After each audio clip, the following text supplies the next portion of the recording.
Ya, Assalamualaikum warahmatullahi wabarakatuh. Di sini kami dari kelompok Waalaikumsalam 7 warahmatullah. dari mata kuliah Pertanian Lahan Basah yang beranggotakan saya sendiri Muhammad Al-Ghazali Karnain dan beberapa anggota lainnya Aisyah Tamimah, Halia, Renat Habibi, Siti Arum dan terakhir Tafanul Arif. Kami akan mempresentasikan PPT dengan judul Sistem Pertanian Lahan Rawa, Pemanfaatan Teknologi pada Irigasi di Bidang Pertanian Rawa. Baiklah, slide pertama yang akan dijelaskan oleh saudari Aisyah Tamimah. Aisyah Tamimah dipersilakan. Baik, terima kasih moderator. Jadi, sistem pertanian lahan rawa, integrasi hidrologi, rekayasa irigasi, dan produktivitas lahan rawa. Lahan rawa merupakan ekosistem dengan dinamika hidrologi kompleks dan memiliki potensi strategis untuk ekspansi kawasan pangan nasional. Tantangan utamanya bukan pada keterbatasan lahan, tetapi pada rekayasa pengelolaan air yang tepat. Fokus presentasi ini bagaimana teknik pertanian mengubah lahan marginal rawa menjadi lahan produktif berkelanjutan. Karakteristik karakteristik hidrologis lahan rawa. Jadi karakter hidrologis lahan rawa itu yang pertama muka air tanahnya berada pada kedalaman sangat dangkal, yaitu 0 sampai 30 cm. Yang kedua terjadi fluktuasi air musiman akibat hujan, pasang surut, dan luapan sungai. Yang ketiga tanah didominasi sifat anaerob, kaya bahan organik dan sering membentuk sulfat masam potensial. Pengelolaan air menjadi faktor penentu keberhasilan pertanian. Sistem budidaya harus kompatibel dengan kondisi jenuh air dan resistensi toksisitas Fe atau pirit.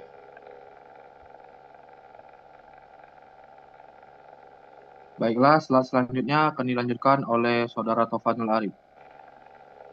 Baik, terima kasih. Selanjutnya yaitu pengelolaan sistem air. Yang pertama untuk pemanfaatan. Petani umumnya memanfaatkan sistem saluran primer, sekunder, dan tersier untuk mengendalikan masuk keluarnya air yang membawa endapan kesuburan. Yang kedua, pengelolaan air. Pengelolaan air yang baik memungkinkan petani untuk mengatur tinggi muka air agar sesuai dengan kebutuhan tanaman, terutama padi, jagung, dan hortikultura. Selanjutnya yaitu pertanian. Pada lahan rawa pasang surut, kegiatan pertanian sangat dipengaruhi oleh dinamika pasang surut air laut di saluran alami. Dan yang terakhir, permasalahan. Masalah seperti kekeringan saat surut atau kelebihan air saat pasang dapat diminimalisasi. Selanjutnya yaitu pemanfaatan teknologi.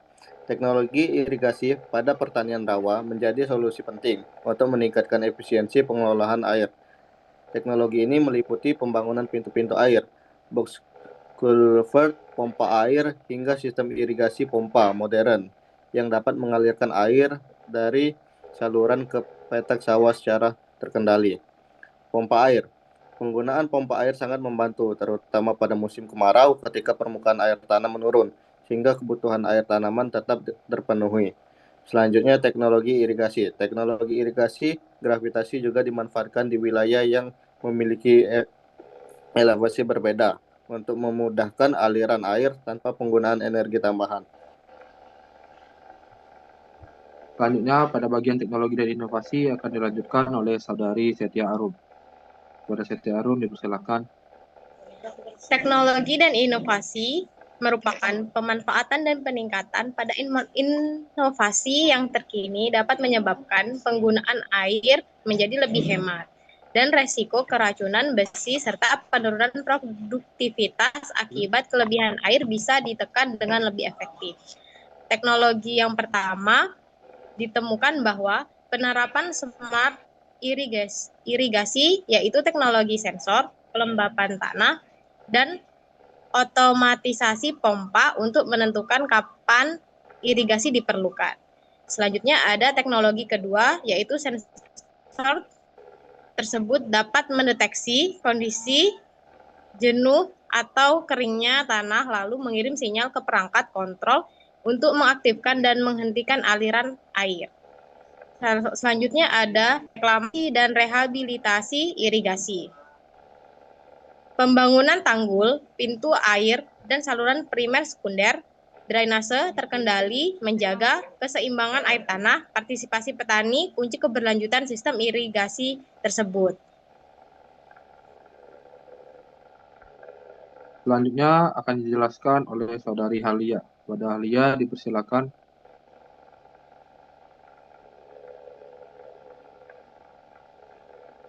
Yang pertama, peningkatan produktivitas hingga 2-3 kali lipat. Yang kedua, pengurangan risiko gagal panen akibat genangan atau kekeringan. Yang ketiga, efisiensi penggunaan air dan pupuk. Dan yang terakhir, mendorong pertanian berkelanjutan dan adaptif terhadap perubahan iklim.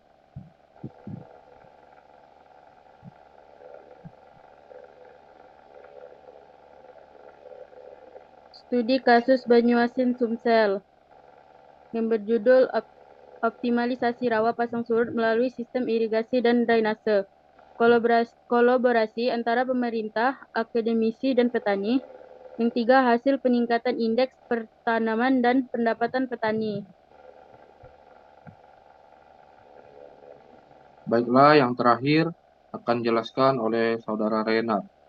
Saudara Renat dipersilakan.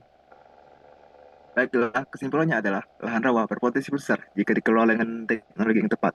Kemudian, teknologi irigasi modern mampu meningkatkan efisiensi air, meminimalkan resiko gagal panen, serta meningkatkan produktivitas pertanian rawa secara signifikan.